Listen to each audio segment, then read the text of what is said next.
सरकार में मंत्री डॉक्टर जितेंद्र सिंह जी, आपके प्रत्याशी श्री राकेश ठाकुर, जिलाध्यक्ष श्री राजेधर कुमार, जिला प्रभारी श्री पूर्णचंद्र, एमएलए मंडी श्री दीप कुमार, एमएलए रामबन, श्री नीलम लंगे, श्री जगदीप ठाकुर जिला महामंत्री, बलवीर सिंह जी जिला महामंत्री, हमारे पूर्व मंत्री श्री गोविंद जी ठाकुर, जगवीर दास डीडीसी, भीमसेन जी वरिष्ठ कार्यकर्ता, कैप्टन सुरेंद्र सिंह वरिष्ठ कार्यकर्ता और यहां मौजूद मेरे सभी सम्मानित बहनों एवं भाइयों, शायद इस स्थान पर किसी सार्वजनिक सभा को संबोधित करने के लिए मैं पहली बार आप सबके सामने खड़ा हुआ हूं।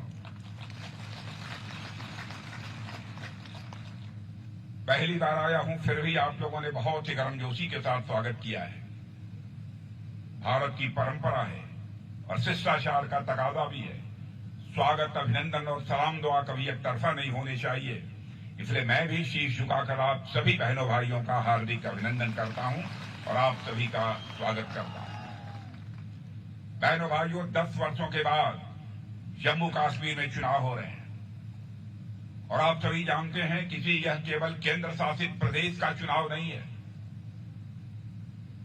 बल्कि पूरे भारत के लोगों की नजर जम्मू कश्मीर के इस बार के चुनाव पर लगी हुई है। अभी कुछ दिनों पहले मैं अमेरिका में था। अमेरिका में इंडियन डायस्पोरा के लोग जो मुझसे मिले, उन्होंने कहा कि साहब, भारत में जम्मू कश्मीर के चुनाव होने वाले हैं, क्या होगा? तो मैंने तो बहनों भाइयों डंके की चोट पर बोल दिया, इस बार के जम्मू कश्मीर के चुनाव में Bharatiya Janata party clear majority से अपनी गवर्नमेंट बनाएगी। इसलिए मैं कहना चाहता हूं, केवल भारतवासियों की नजर ही जम्मू कश्मीर के चुनाव पर नहीं लगी है, बल्कि सारे हिंदुस्तान में रहने वाला हर हिंदुस्तानी देख रहा है कि जम्मू कश्मीर के चुनाव परिणाम इस बार क्या होंगे। और अभी डॉक्टर जितेंद्र सिंह जी से मैं गाड़ी में बात कर रहा था, कैसा आपको माहौल दिखता है? डॉक्टर जितेंद्र सिंह जी ने बताया कि साहब, जिस प्रकार का माहौल, अभी डॉक्टर जितेंद्र सिंह जी से मैं गाड़ी में बात कर रहा था, कैसा आपको माहौल दिखता है? डॉक्टर जितेंद्र सिंह जी ने बताया कि साहब, जिस प्रकार का माहौल इस बार के विधानसभा चुनाव में हमें देखने को मिल रहा है, इसकी तो हमने कभी कल्पना भी नहीं की थी कि इस प्रकार का माहौल हमको देखने को मिलेगा। मैं आपको याद दिलाना चाहता हूं, जब भी जम्मू कश्मीर विधानसभा अथवा लोकसभा के चुनाव में बहनों भाइयों 6%, 8%, 10%, 12% की पोलिंग हुआ करती थी, लेकिन यहां पर केंद्र शासित प्रदेश घोषित होने के बाद धारा 370 और 35 से समाप्त होने के बाद आपने देखा होगा, पहली बार लोकसभा का चुनाव हुआ है, उसमें 58% से अधिक जम्मू कश्मीर के बहनों भाइयों ने मतदान किया है। लद्दाख का जहां तक सवाल है, लद्दाख के इतिहास में आज तक कभी भी 72% मतदान नहीं हुआ है। यदि हुआ है तो पहली बार इस बार के लोकसभा चुनाव में 72% मतदान हुआ है। जम्मू कश्मीर वासियों ने, लद्दाख वासियों ने बिना किसी भय और पक्षपात के इस बार मतदान हुआ है। पहली बार लोगों ने महसूस किया होगा कि बिना भय और बिना पक्षपात के कैसे चुनाव होते हैं, और इसे पूरे भारत नहीं बल्कि पूरी दुनिया ने देखा है। और मैं मानता हूं कि जम्मू कश्मीर में यह बदलाव का एक बहुत बड़ा संकेत है। और मैं आज आपको यकीन दिलाकर जाना चाहता हूं कि यहां जम्मू कश्मीर के रहने वाले लोग जितने प्रतिभाशाली हैं, इनके अंदर काम करने की, कुछ कर गुजरने की जो योग्यता है, क्षमता है, प्रतिभा है, मेरे बहनों भाइयों, वो अद्भुत है। और मैं विश्वास के साथ कहता हूं कि 10 वर्षों तक यदि भारतीय जनता पार्टी की सरकार यहां चले तो हमारा जम्मू कश्मीर हिंदुस्तान का नंबर 1 राज्य बनकर रहेगा। मैं विश्वास के साथ कह सकता हूं। आप ये कहेंगे किस आधार पर जम्मू और कश्मीर को एक विकसित राज्य बनाने की बात आप करते हैं? कैसे यह जम्मू कश्मीर एक धनवान राज्य बन जाएगा? इस आधार पर मैं कहता हूं बहनों भाइयों, कि भारत को उठाकर देख लीजिए। जब से हमारे प्रधानमंत्री मोदी जी ने शासन की बागडोर संभाली, उस समय 2014 में धन दौलत के मामले में, अर्थव्यवस्था के आकार के मामले में, इकोनॉमी की साइज के मामले में हमारा भारत दुनिया के देशों में 11वें स्थान पर खड़ा था। 7-8 वर्षों के अंदर ही हमारी सरकार ने, मेरे बहनों भाइयों, वह करिश्मा कर दिया। जो अर्थव्यवस्था के आकार के मामले में हमारा भारत दुनिया में 11वें स्थान पर खड़ा था, वह जंप लेकर आज 5वें स्थान पर पहुंच गया है। मेरे बहनों भाई, मैं नहीं कह रहा हूं, दुनिया के बड़े बड़े अर्थशास्त्री, दुनिया की बड़ी बड़ी फाइनेंशियल फर्म्स अब इस बात का दावा कर रही हैं कि भारत जितनी तेजी के साथ आगे बढ़ रहा है, इस सच्चाई को नकारा नहीं जा सकता है कि आज के केवल 2.5-3 वर्षों के बाद, यानी 2027 आते आते हमारा भारत अर्थव्यवस्था के आकार के मामले में, इकोनॉमी की साइज के मामले में दुनिया के देशों में 3रे स्थान पर आकर खड़ा हो जाएगा। एक अमेरिका होगा और एक चाइना होगा, और उसके बाद 3रा देश सारी दुनिया में कोई होगा तो हमारा और आपका देश यह भारत होगा। मेरे बहनों भाइयों, इस आधार पर मैं कहना चाहता हूं, अवसर दीजिए जम्मू कश्मीर में भारतीय जनता पार्टी को सरकार बनाने का। 10 साल में एक बड़ा परिवर्तन करके हम लोग दिखा देंगे।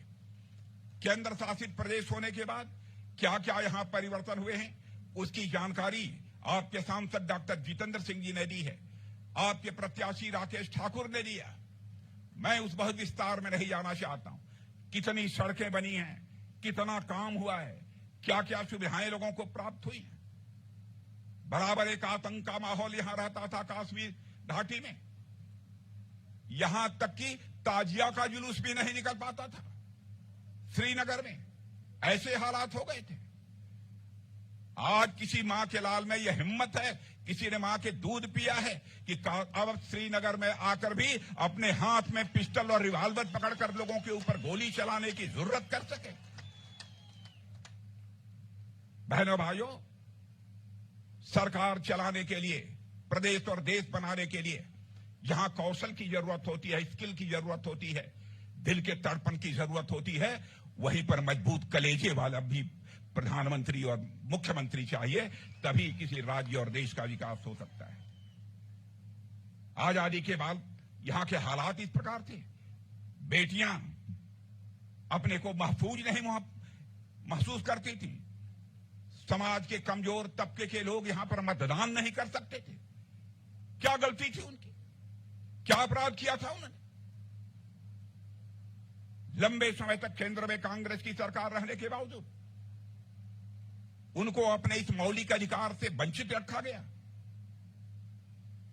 मैं आपको यकीन दिलाना चाहता हूं, अब यहां पर चाहे वह पाकिस्तान से आए हुए हमारे शरणार्थी हों, चाहे हमारे वाल्मीकि समाज के लोग हों, हमारे सफाई कर्मी हों, बहनों भाइयों, हर व्यक्ति को अब वोट डालने का अधिकार होगा। यह भारतीय जनता पार्टी की केंद्र में सरकार है।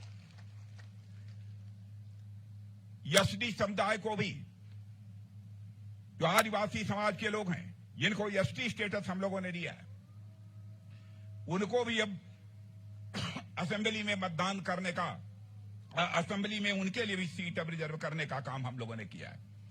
नगर पालिका, नगर पंचायत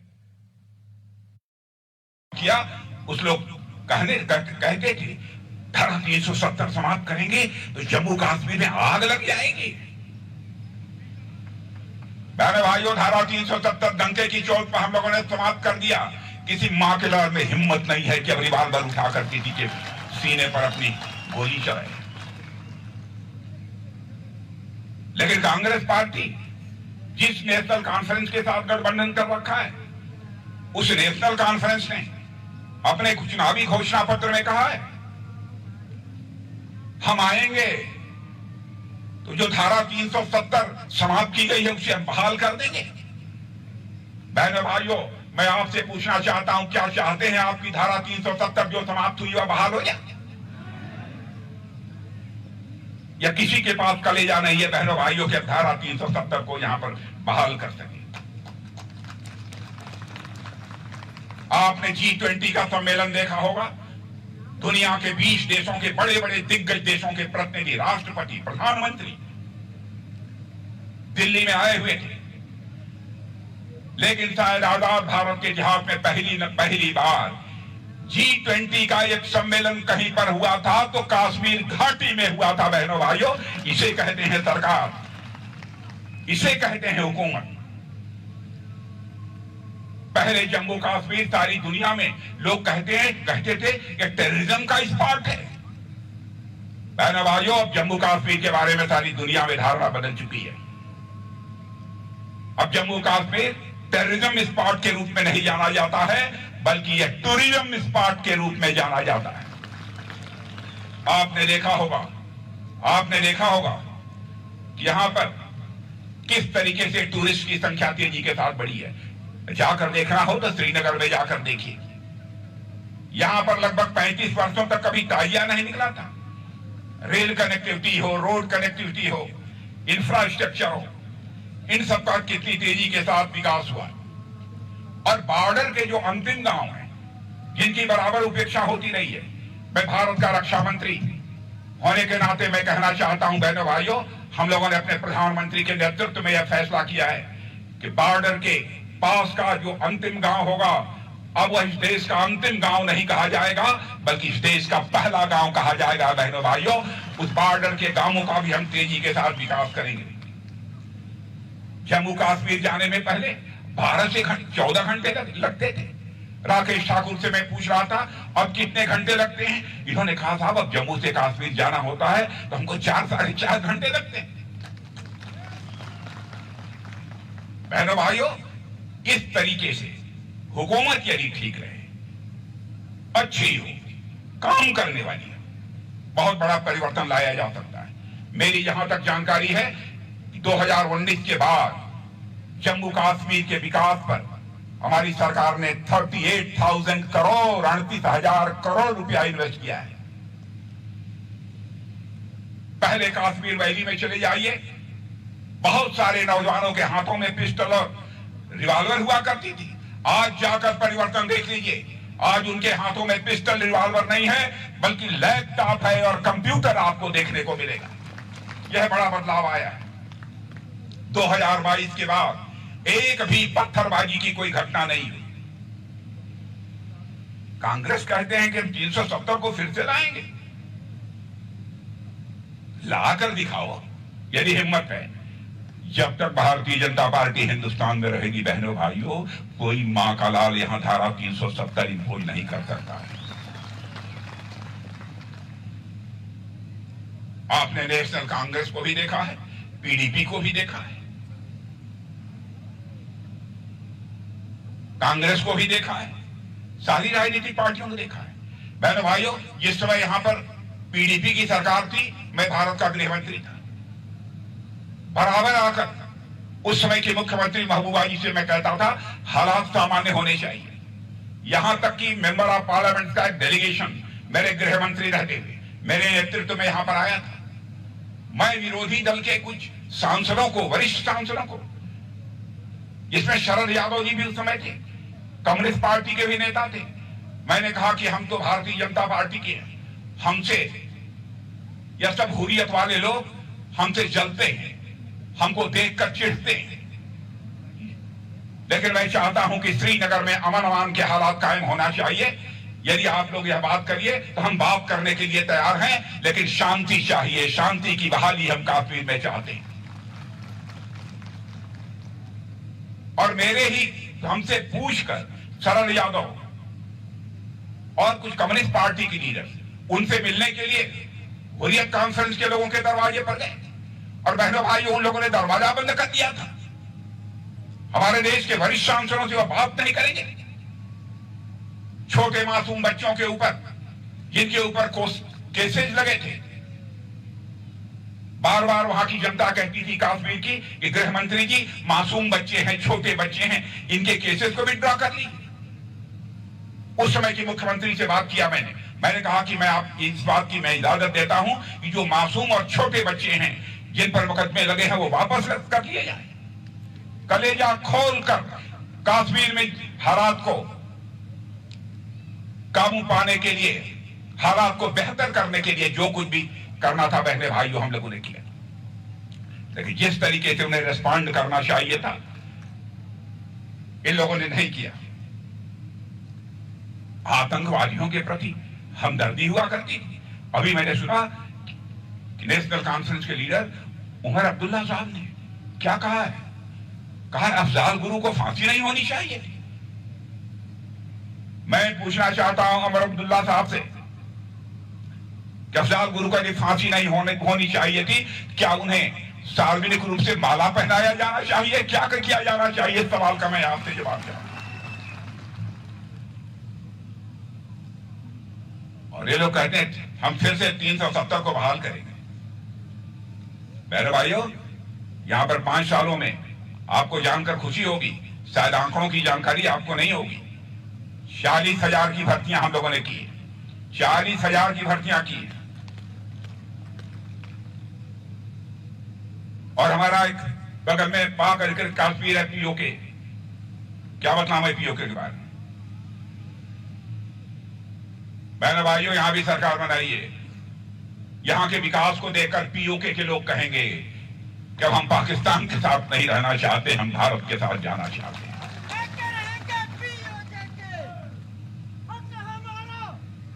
और मैं आपको यह जानकारी देना चाहता हूं, अभी हाल में ही एक हलफनामा कोर्ट में देते हुए वहां के एडिशनल सॉलिसिटर जनरल ने यह कहा कि पीओके ये फॉरेन लैंड है।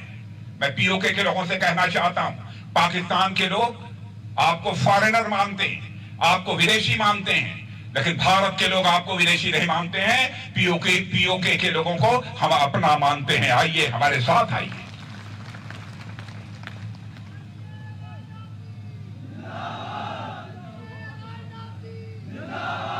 बहनों भाइयों, तबाह किया है इन लोगों ने जम्मू कश्मीर को। बॉर्डर फेंसिंग का काम कुछ हुआ है, मुझे जानकारी प्राप्त हुई है। कुछ बॉर्डर फेंसिंग का काम होना है, उस बॉर्डर फेंसिंग का काम भी पूरा किया जाएगा। अपने घोषणा पत्र में हम लोगों ने बहुत सारी बातें कही हैं, मैं उन सारी चीजों को दोहराना नहीं चाहता। आपके पास घोषणा पत्र है? घोषणा पत्र है? उसकी कॉपी है? नहीं है। बहनों भाइयों, मैं अपने कार्यकर्ताओं से कहूंगा कि इस बार के चुनावी घोषणा पत्र में किसानों को हम क्या सुविधा देंगे, नौजवानों को क्या हम सुविधा देंगे, अन्य सारे लोगों को क्या क्या सुविधाएं देंगे। अब हम उज्ज्वला योजना के अंतर्गत जो गैस सिलेंडर मिलती थी, हम लोगों ने फैसला किया है कि अब जिनको गैस सिलेंडर की सुविधा मिलती है उनको वर्ष में 2 मुफ्त गैस सिलेंडर और मुहैया कराएंगे। यह भी हम लोगों ने तय किया है। और दूर दराज इलाकों में हायर सेकेंडरी स्कूल में पढ़ने वाले बच्चों को टैबलेट और लैपटॉप यह जो है मुफ्त में मुहैया कराने का भी हम लोगों ने फैसला किया है। तवी नदी पर एक बढ़िया रिवर फ्रंट बनाने का भी हम लोगों ने फैसला किया है। रामबन, बनिहाल के कुछ इलाकों में, रामबन जहां मैं खड़ा हूं, रामबन और बनिहाल के कुछ इलाकों को टूरिस्ट डेस्टिनेशन के रूप में उसे डेवलप किया जाएगा।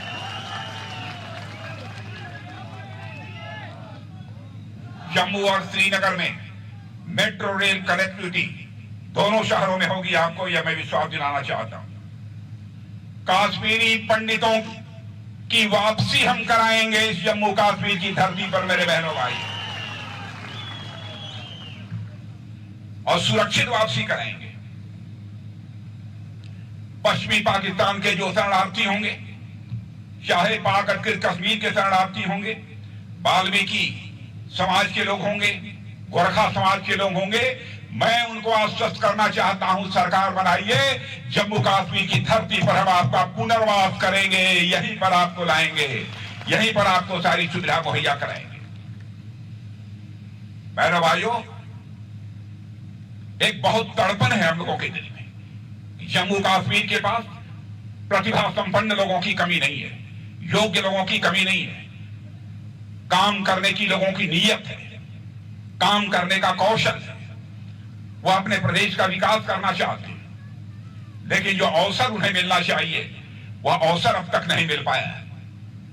हमारी सरकार का फैसला है कि हम एक मॉडल स्टेट के रूप में हम जम्मू कश्मीर को खड़ा करेंगे, करके दिखाएंगे, आपका समर्थन चाहिए। जहां तक हमारे प्रत्याशी राकेश ठाकुर का प्रश्न है, वैसे कद में तो छोटे हैं,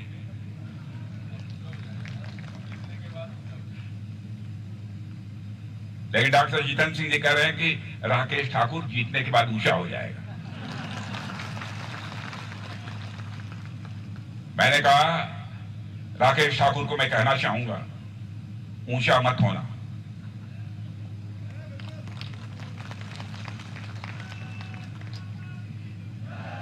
पहले भाइयों, हम राजनीति करते हैं तो केवल सरकार बनाने के लिए राजनीति नहीं करते हैं।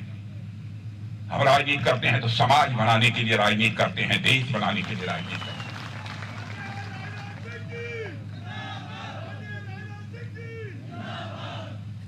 अपनी विनम्रता और शालीनता आप कभी मत खोना।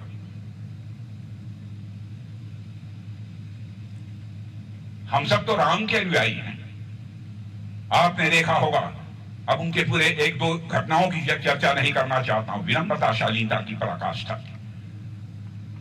अपनी विनम्रता शालीनता मत खोना। बराबर जनता के एक प्रतिनिधि के रूप में नहीं, जनता के शासक के रूप में नहीं, बल्कि एक सेवक के रूप में अपनी भूमिका निभाना, यही मैं राकेश ठाकुर को एक सुझाव देना चाहूंगा।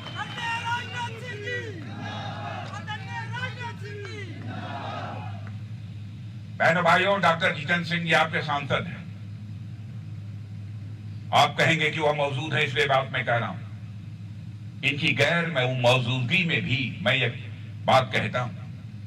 जिस प्रकार की जनप्रतिनिधि डॉक्टर जितेंद्र सिंह जी हैं, बहनों भाइयों, इतने विनम्र, इतने शालीन कि आपको ढूंढे नहीं मिलेंगे। बहुत कम लोग मिलते हैं। और डॉक्टर जितेंद्र सिंह की योग्यता, प्रतिभा, क्षमता का जहां तक सवाल है, पता नहीं उनके संसद के भाषण को आपने सुना है अथवा नहीं सुना है। जिस समय आपके डॉक्टर जितेंद्र सिंह संसद में बोलने के लिए खड़े होते हैं, संसद में पिन ड्रॉप साइलेंस होता है। मेरे बहन,